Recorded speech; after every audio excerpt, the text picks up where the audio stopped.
সুন্দর একটি প্রজাপতির গল্প বলবো। একবার একজন মহানুভব ব্যক্তি তার বাগানে একটি প্রজাপতির গুটি ডিম থেকে দেখতে পেলেন। তিনি দেখতে পেলেন প্রজাপতিটি নিজের গুটি থেকে বের হওয়ার জন্য অনেক চেষ্টা করছে, কিন্তু বের হতেই পারছে না। সদ্য জন্মানো প্রজাপতিটি অনেক চেষ্টা করে পরিশ্রম করছে, কিন্তু সে ডিম বা গুটি থেকে সে জন্মাচ্ছিল সেটি থেকে সে তার শরীরের বাকি অংশ বের করতে পারছে না। একটা অবস্থায় গিয়ে মনে হচ্ছে হয়তো প্রজাপতিটি আর বের হতেই পারবে না।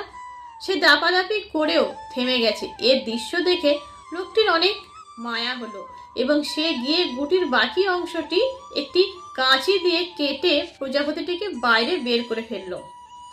তো কি মনে হচ্ছে, লোকটি প্রজাপতিটির খুব উপকার করেছে, তাই না?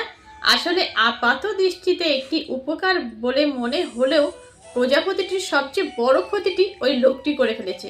কারণ প্রজাপতিটি যে গুটি থেকে বের হয়ে আসার জন্য যে চেষ্টাটি করছিল, তাতে প্রজাপতির শরীরের আগামী দিনের চ্যালেঞ্জ নেওয়ার জন্য প্রস্তুত হচ্ছিল।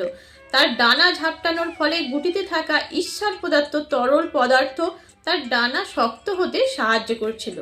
কিন্তু ওই লোকটি যখন এটিকে বিনা পরিশ্রমে বের হয়ে আসতে সহায়তা করলো, তখন তার ডানা রয়ে গেল অপরিপক্ক। প্রজাপতিটি এর ফলে জীবনে কখনো ঠিকমতো উঠতেই পারেনি, কারণ তার ডানা ওড়ার জন্য যথেষ্ট মজবুত ছিল না। এই গল্প থেকে আমরা কি শিক্ষা পেলাম?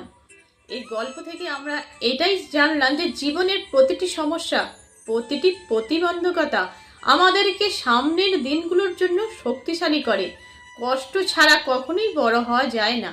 তাই নিজের জীবনের চ্যালেঞ্জ মোকাবিলায় অন্যের আশায় বসে থাকা বা অন্যের কাঁধে ভর করে পার করে দেয়া আমাদের নিজেদের জন্যই ক্ষতিকর।